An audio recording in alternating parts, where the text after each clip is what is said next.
like butter just watching that go through there. Yeah, it's just slick. You gotta be careful though, it's super sharp. Oh, yeah, obviously if it's cutting it like that.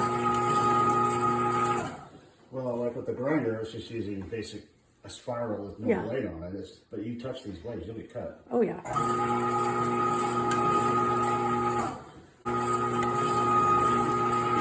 So sweet. Then you gotta clear out. I want to do about 15 pounds is if you because I want to total. And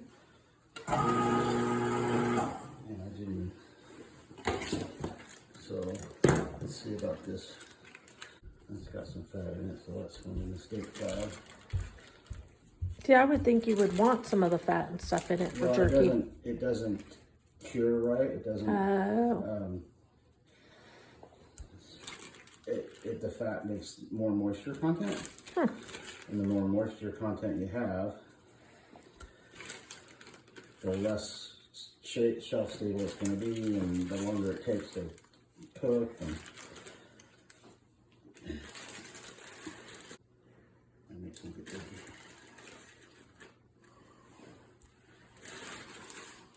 Back to business.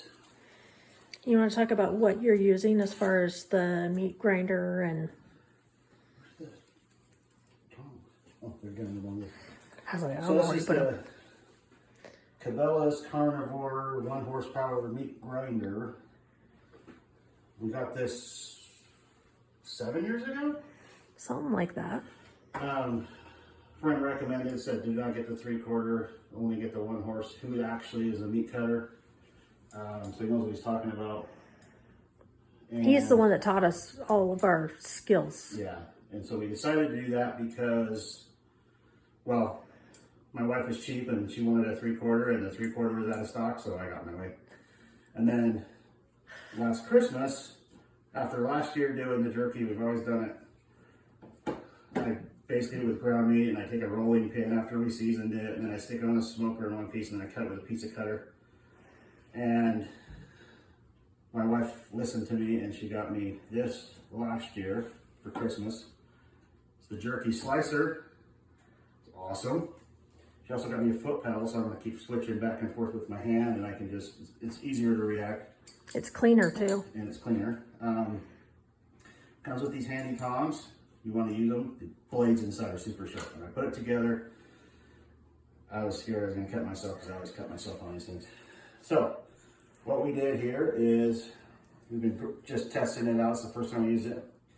So I got my piece of elk, and if you look at the grain here, you can see the grain going this way. Well, if you're gonna slice it that way, and you go to chew on it, it's not gonna make, you're not gonna be able to tear it, because it's gonna want to tear.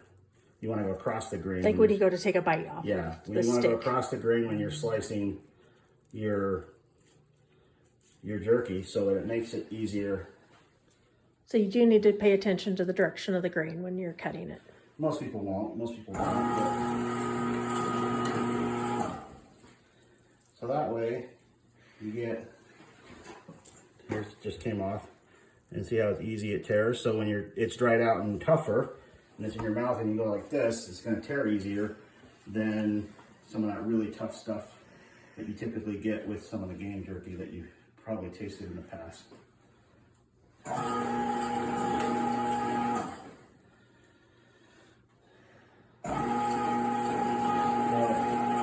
Super slick. Just cuts it like butter. Turns hours of work into about 5 minutes worth of work.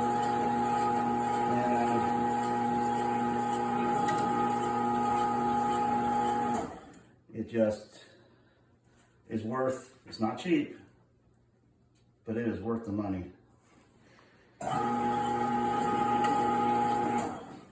And then we're going to try some other experiments, because I had also gotten him a jerky cannon. So you want to talk about what the difference is between that and what you're doing with this? So the jerky cannon is made for the ground type of jerky. A lot of people, when you think of commercial jerky, you think of this sliced. I'm just going to put that in there. That's You think of this sliced stuff that looks like this, and you get it off the shelf, and you got these nice uniform, or you got slices like this. The stuff that looks, it's all the same size. They're just flat, and it's generally the cheaper jerky that you get is going to be from ground meat. And so you just basically you do it the same way I was doing it, but instead of using a rolling pin, you stick it in this gun that looks like a caulking gun, and you pump it out like you're piping frosting on your sheets, and then you stick in the smoker or dehydrator or whatever. So you have uniform, it's all the same width, so you don't have this. You do it the way that we were doing it, the edges would be burned, and the inside wouldn't be quite as tough or dry as we'd like. So it's just trial and error. I mean, I'm not a professional, but I'm not afraid to try it either. So what's the worst case? It's going to taste like crap. So I just reached up really carefully and grabbed the meat, did not touch the blades. The blades are super sharp. So we're all done slicing today. Now we just need to clean it, but we've never done that before. So we're going to do that off camera and do another video on how to clean it and stuff later. Okay, so you want to explain what you're doing? So this is the jerky that we sliced yesterday and we seasoned and it's marinated. And we actually just used the McCormick's maple stick, I don't know, maple brown sugar or something. Smoked maple or something. Just the seasoning that the family likes on everything. So this is an experiment to see if it actually works very good. Let it sit overnight in the fridge. And I'm just sitting it on the smoker. I took these racks out of an old toaster oven that we had, and so I don't set it down on the greasy, nasty rack that's there. Even though I cleaned it, it's still pretty gross. So I'm just gonna rub this up best we can and check it in 4 to 5 hours. It's about 6 pounds of meat in this first dish tub.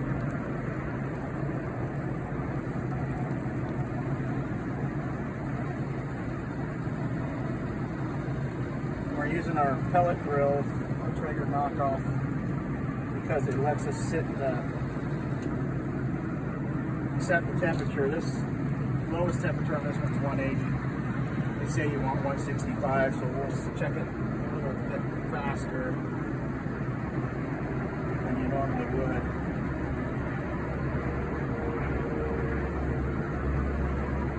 Make sure we don't. Our next batch is a dehydrator. We can set the temperature on our dehydrator, and then we're going to do a batch in the oven and compare the time frame, the moisture content, the taste, because you shouldn't have to spend thousands of dollars to make your own jerky. So we're going to do the test to see if doing it in your oven actually works, or if the pellet grill is better.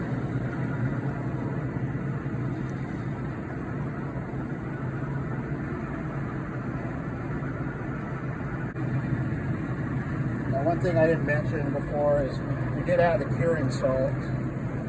I think curing salt when we mixed it all up for the seasoning on it. It's very important. If you don't do that, it lasts about 2 weeks in the refrigerator. Where this will last about 2 weeks on the counter without getting mold if it's done right. But to store it long term, you'll want to freeze it.